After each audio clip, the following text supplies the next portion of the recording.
nangingilagan at kinatatakutan dahil pwedeng-pwede nila tayong papakin. Pero ngayon, sila na ang ipinanlalaman tiyan. Mga buwaya, gusto mong matikman?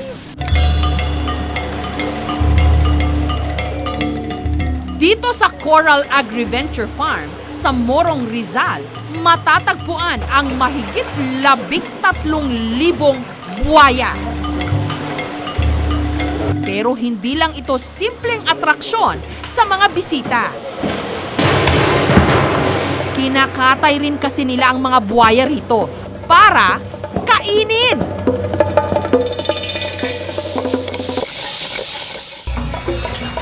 Kinukuryente muna ang buwaya para manghina at saka ito mamartilyuhin sa ulo para tuluyang mamatay. Sunod itong tatanggalan ng balat.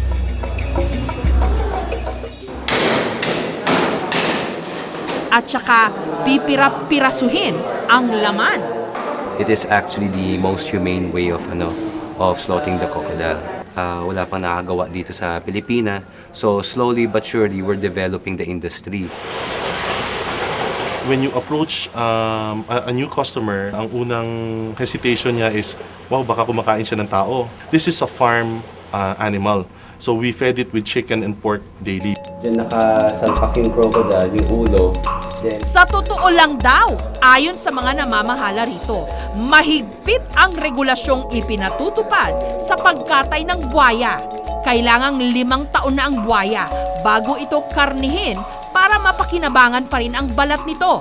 Yung mga buwayang nabubuhay rin lang daw sa tubig alat ang pwedeng katayin. Ipinagbabawal kasi ng batas ang pagpatay ng freshwater crocodile o buwayang tabang dahil endangered na o nanganganib ang lahi nito. Kailangan ding may permit mula sa PAWB o ang Protected Areas and Wildlife Bureau ng DENR bago makapagkatay ng buwaya.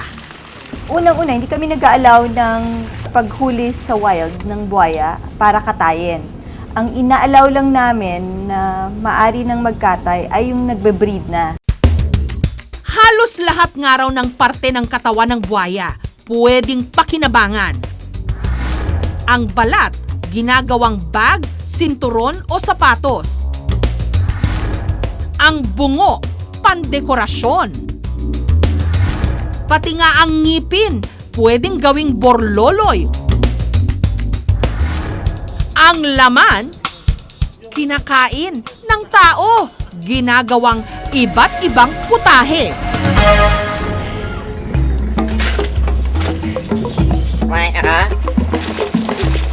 Dito sa Davao Crocodile Park, hindi lang ang 18 talampakang buwaya na si Pangil ang dinarayo ng mga turista, kundi ang iba't ibang luto ng buwaya.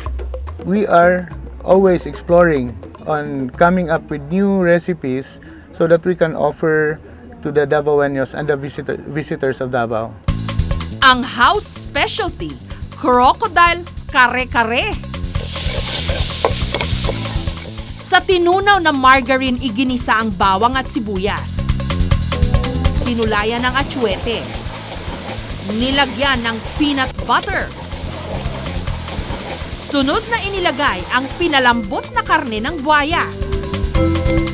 At saka ito isinama sa mga pinasingawang gulay. Ito po ang itlog ng buwaya. Sunod na ipinakita sa amin ang paghahanda ng isa pa sa kanilang mga bestseller, ang crocodile omelette. Ang itlog na ginamit dito, itlog ng buwaya. Iginisa ang carrot at patatas. Sinamahan ng pampalasang gatas. At saka isinama ang mga ito sa iprinitong itlog ng buwaya. Pagmamalaki ng mga namamahala rito, patok na patok raw ang mga lutong buwaya kahit pa sa mga first-time visitor dito. So far, di mo siya ma-differentiate na para siyang crocodile meat from chicken, nor pork or beef. Okay lang, walang amoy, wala kang para bang maiwan na lasa na iba. Sa Binondo, ang luto nila ng buwaya, Chinese style. We want to serve new products and new recipes like this para naman may ibang may offer sa customer. Crocodile in sweet and sour sauce. At sizzling croco. Iginisa ang karne ng buwaya. At saka sinahugan ng sili, sibuyas at pinya. Hinaluan ng wine na siya raw magpapaangat sa lasa ng crocodile in sweet and sour sauce.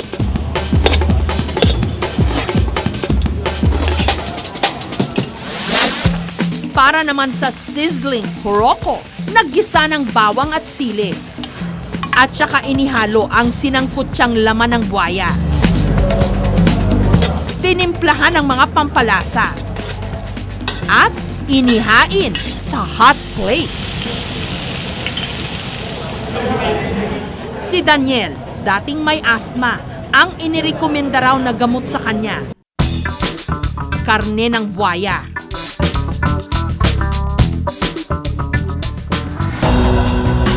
Pero ayon kay Dr. Ray Salinel, isang family physician, wala pa raw pag-aaral na makapagpapatunay na nakagagaling nga ng hika ang pagkain sa karne ng buwaya. Wala pa tayong konkretong ebidensya dyan. Alam mo siguro, baka placebo lang yan, ano? Placebo effect. Kasi iniisip mo, nagagaling ako dito. Kaya, ang feeling mo ito, gumaganda yung pakiramdam mo. Pero ingat-ingat din. Kasi alam mo, hindi tayo sanay kumain ng ganitong klase mga karne. May iba nga, mas trip kainin ang karne ng buwaya kung lutong bahay, katulad ni Jojo. Actually ako, hindi man ako kumakain ng crocodile before eh. So na-try kong kumain, masarap talaga siya. Ibang klase siya compared dun sa chicken tsaka pork, mas iba yung lasa niya. Ang kanyang specialty, Croco Express, crocodile version ng Bicol Express.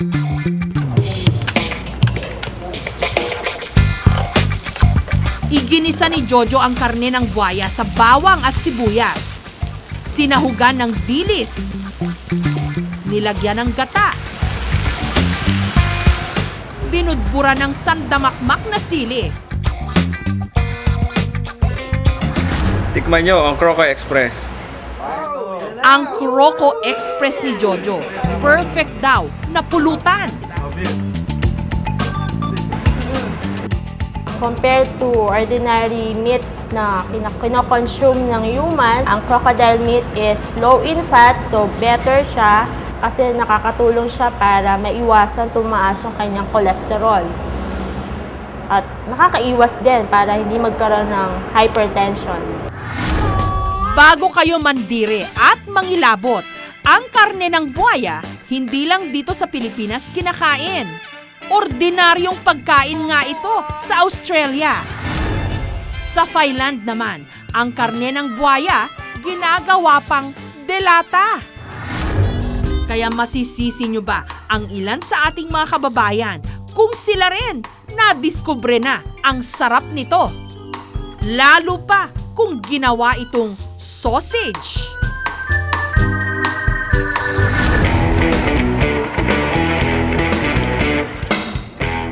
Matapos gilingin ang karne ng buwaya, tinimplahan ito ng mga sikretong pampalasa. Pagkatapos, pwede nang ilagay sa sausage casing na gawa sa bituka ng baboy. Tatalian at saka iniluto sa turbo broiler.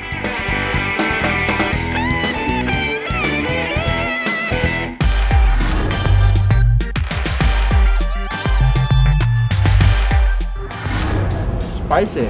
Masarap na medyo maanghang. Sarap. Sarap. Malinamnam. Sa susunod na taon, pinaplano na ni Philip na ilabas sa merkado ang kanilang crocodile sausage. Palagay ko sa umpisa, syempre maninibago tayong lahat. Pero pag nakasanayan mo na, marirealize mo na mas may lasa siya. Pero sa kabila ng tila sumisikat na ngayong pagkain ng karne ng buwaya, mariin itong tinututulan ng PETA o ng People for the Ethical Treatment of Animals. Para sa amin kasi, ang mga crocodiles, gaya din ng ibang mga hayop, ay hindi dapat pinapas lang para lang gamitin na pagkain. Kasi lahat sila ay nagsasuffer. Isipin mo kung gaano kabayolente ang pagpatay sa kanila.